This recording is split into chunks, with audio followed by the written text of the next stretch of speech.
Hi, my name is Alumna. I used to be a student here at BISI. I graduated in 2014, and I'm going to talk to you about my experience since I left.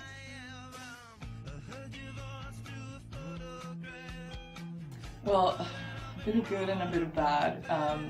The IB was obviously a really tough time, as I'm sure all the IB students know right now. A lot of studying, a lot of work, but at the same time, if you're with all your friends, you're kind of in it together, and that was pretty cool. And I think, when you're in high school, because you're with all these people you've probably been with for a while, then leaving and going to uni and starting fresh is like a really scary thing. But yeah, I'd say just embrace it while you can. So I went to City University in London and I studied psychology, and I guess I just went for psychology because it was my favorite topic out of all the ones, my favorite subject that I was taking, and yeah, I don't know, I just enjoyed it the most, so I thought I might as well do that. And I had a lot of teachers talk to me and they convinced me that it was something I should study. Well, I guess it depends on the person, but I'm quite adventurous, so I was really excited for it, and I had gone through the process of going to a new school before and having to make friends and start from scratch. So that didn't scare me too much, but yeah, when you get there, it's quite,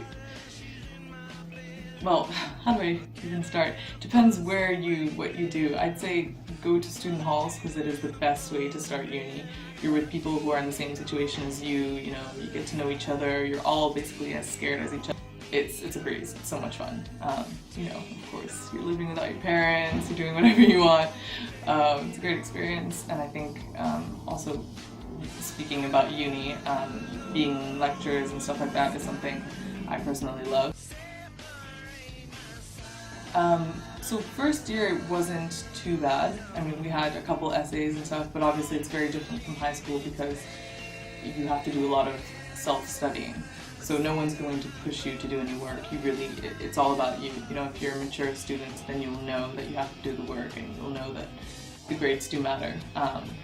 So I guess compared to high school, it seems like you have less work, but actually that's not even what it is. It's you giving yourself the work, so you have to think about it. Okay, well, basically, I think halfway through the year, I kept thinking about it, and really, as much as I did love psychology and, the stuff I was learning, I just realized that I couldn't see myself at the end of this career having a job in that field. So, I had to stop kidding myself after some point. I thought, is it worth spending 3 years to get a career that I don't even want to use, or should I stop after this first year and go on to do something else? And because I did actually have no idea what I wanted to do after psychology, I decided to take a year off.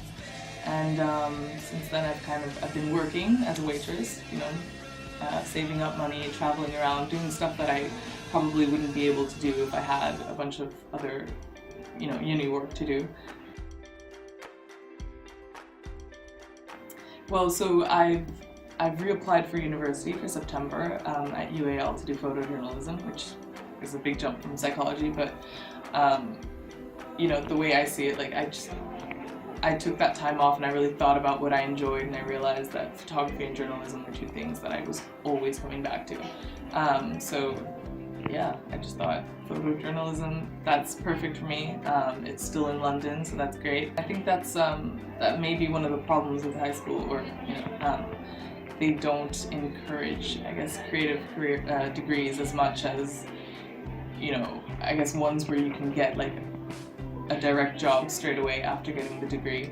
But I don't know, I guess you have to take risks sometimes. And I thought, stop thinking about the money, because obviously that is something we always think about. We worry about not being financially stable later in the future, but I mean, it shouldn't even be that way. We're so young, it's not something that should be scaring us now. Now is not the time. Now is not the time. Honestly, just wait for it. Think about what you enjoy doing, because personally, the way I see it, I can't work if it's not something I enjoy. So what I did is, and I know everyone hears this all the time, but you really just think about what you enjoy first, do that. And if you're good at it and you enjoy it, you will only get better. That's how it's. It depends. I would say don't panic. My personal, what happened to me was that because I started freaking out halfway through the year, I basically talked to my parents about it, and they were like, just finish the rest of the year, okay, and see how you feel.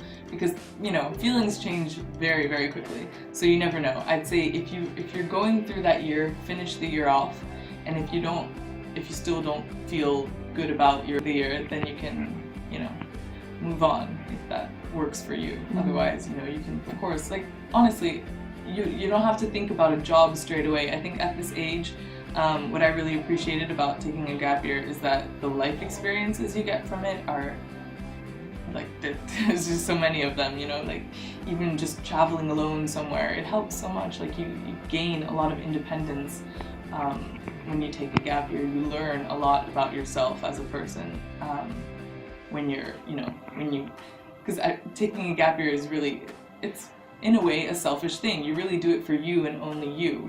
Okay, well, great. Thanks so much, Maya, for coming in and sharing your thoughts with us. We wish you all the best for the future, and I'm sure you're going to be a fantastic photojournalist. Thank you. We'll catch up with you next time you're here. Okay then, thanks, bye.